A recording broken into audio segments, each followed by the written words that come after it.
Once upon a time, next to a big forest, lived a little girl with her mum and dad. Each time the little girl went into the forest, she wore a red hood. Everyone called her Little Red Riding Hood.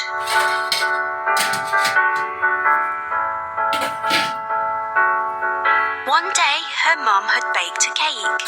The cake was a present for Red Riding Hood's grandmother. Grandmother lived on the other side of the forest. Red Riding Hood's mum asked her to take the cake to Grandma.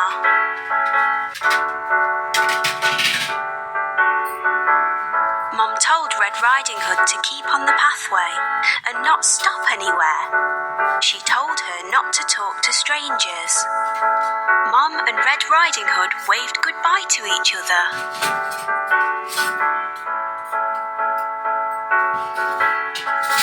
Little Red Riding Hood went into the forest.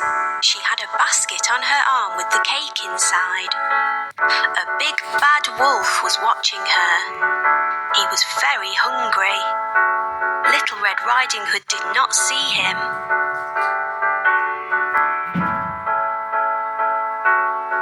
He came beside Red Riding Hood.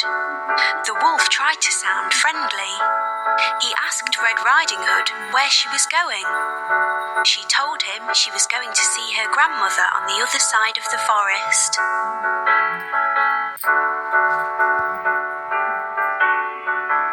The big bad wolf told Red Riding Hood that she should pick some flowers for Grandma.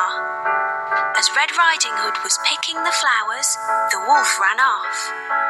He wanted to get to Grandmother's house before Red Riding Hood.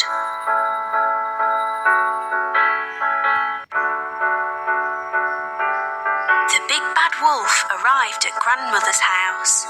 He knocked on the door. Grandmother asked who it was. The wolf changed his voice and said it was Red Riding Hood.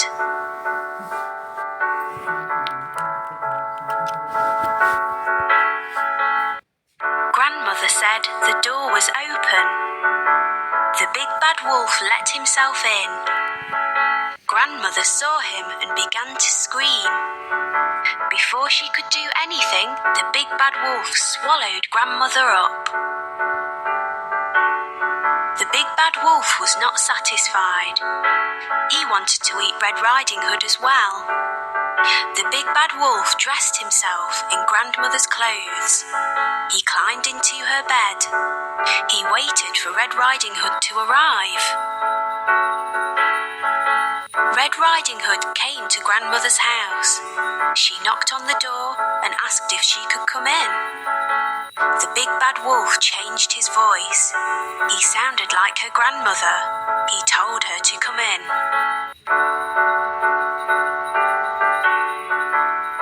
Red Riding Hood said what a deep voice her grandmother had. The wolf said it was better to greet her with.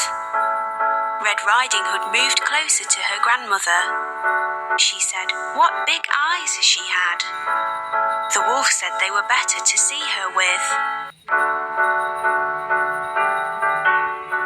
Red Riding Hood said what big ears grandmother had. The wolf said they were better to hear her with. The wolf told her to move closer. Red Riding Hood said what big teeth she had. The wolf told her they were better to eat her with. The wolf jumped out of the bed. Red Riding Hood screamed.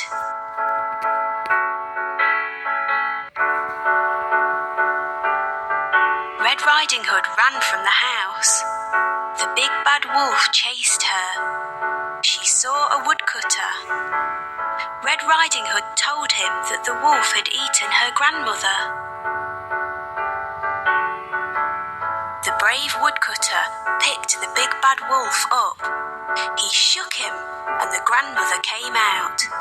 She was shaken but safe and okay. The woodcutter, grandmother and Red Riding Hood all watched the wolf run away. They were happy now. The big bad wolf had gone. Red Riding Hood and her grandmother thanked the woodcutter. Little Red Riding Hood told her grandmother and the woodcutter that she had learnt a lesson. She would always follow her mother's instructions and never talk to strangers again.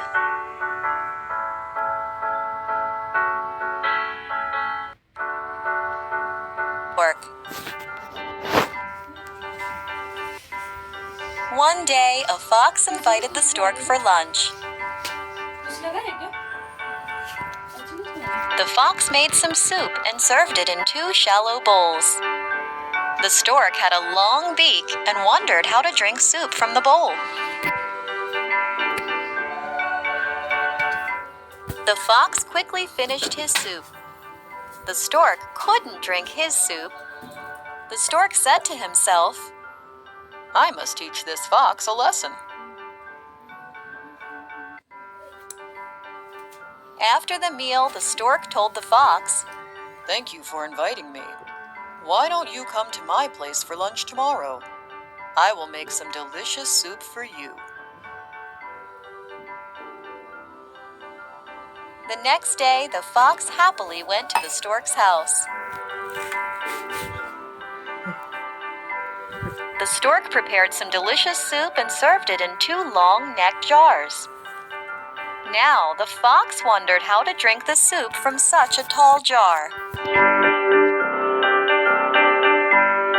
The stork quickly finished his soup, but the fox's mouth could not reach the soup.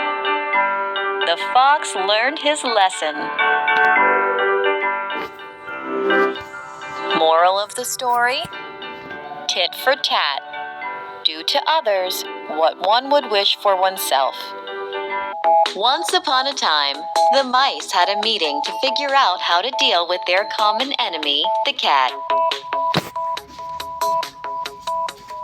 Some said this, and some said that. Many ideas were discussed, but the mice could not find a solution. At last, a young mouse spoke. "I have a plan. All we need to do is put a bell around the cat's neck.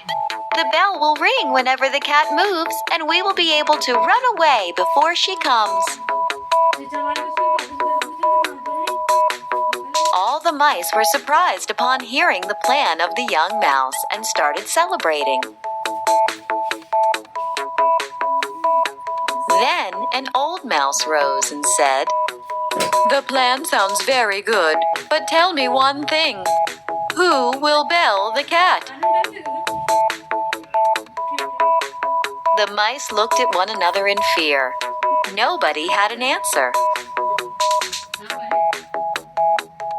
Moral of the story: it is easy to propose impossible remedies.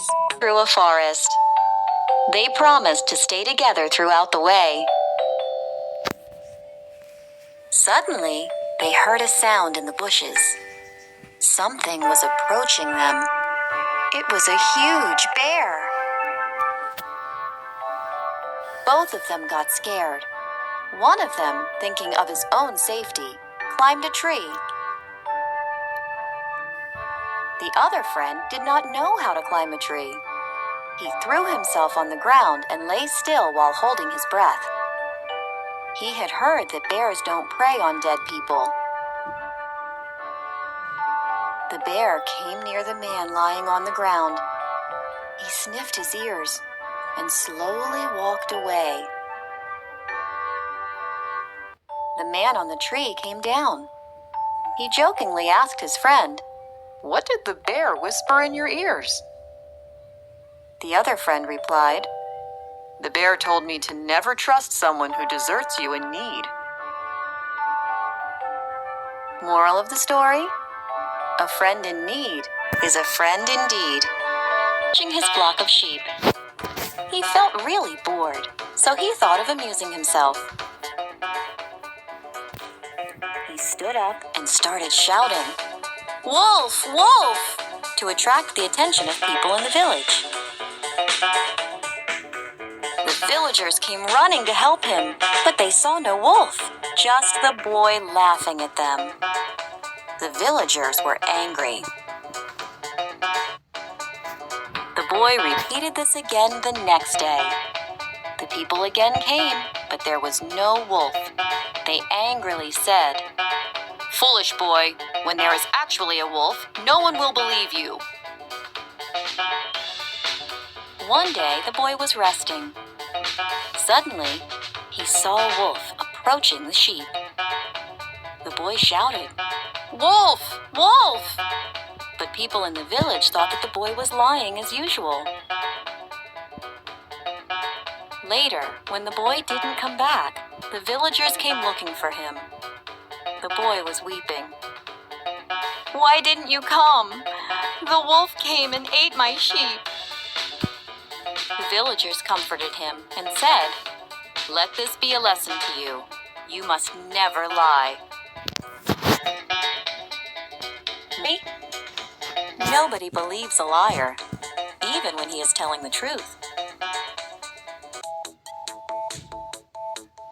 Once, a town mouse was visiting his friend, the country mouse. For dinner, the country mouse served him only barley and grain. The town mouse pitied the country mouse and said, "You should come with me to the town. I'll serve you all sorts of fine food."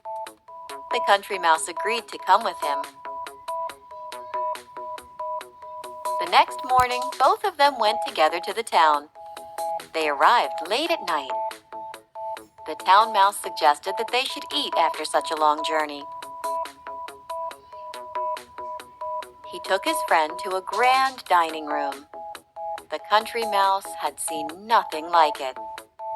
The dining table was filled with the leftovers of a fine feast. They ate cakes, jellies, cheese, and everything nice.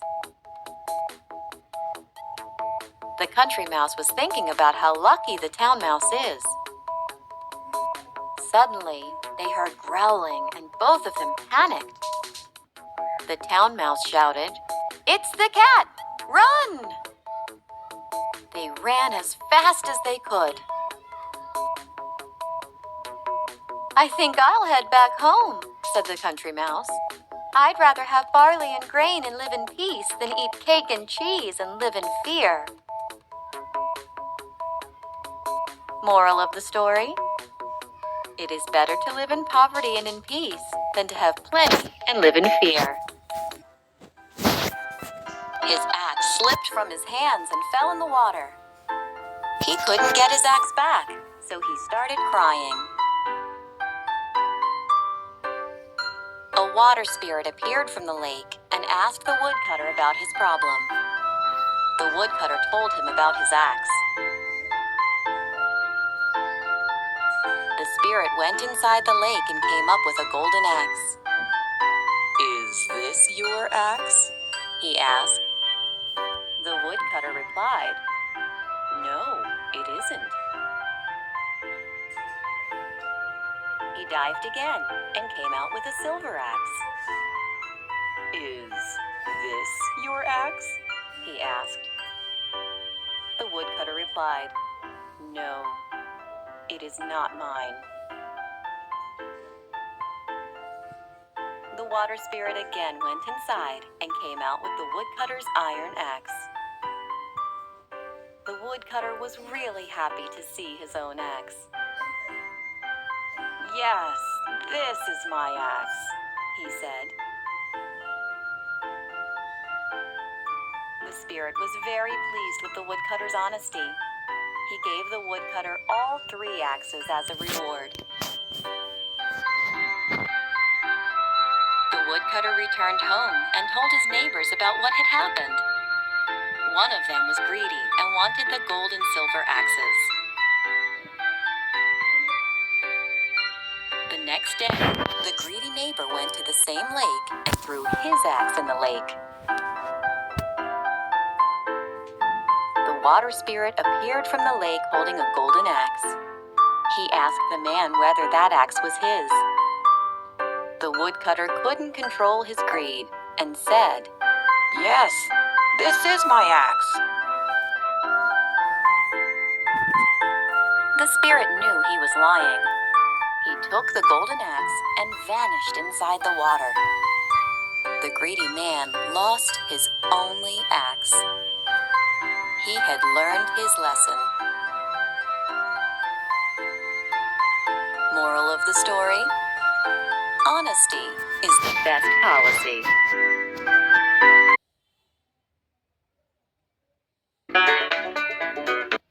The wind and the sun were arguing who among them is more powerful. To settle their dispute, they agreed on a trial of strength.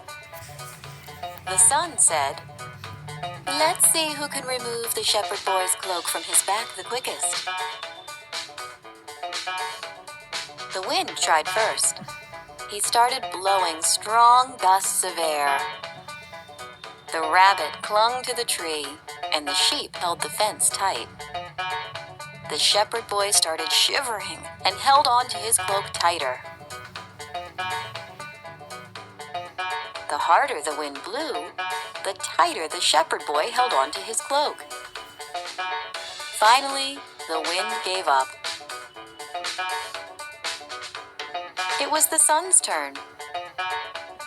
The sun started shining brighter and brighter. The shepherd boy felt very hot. He took off his cloak and sat under the shade of a tree. The wind angrily asked, "How did you do that?"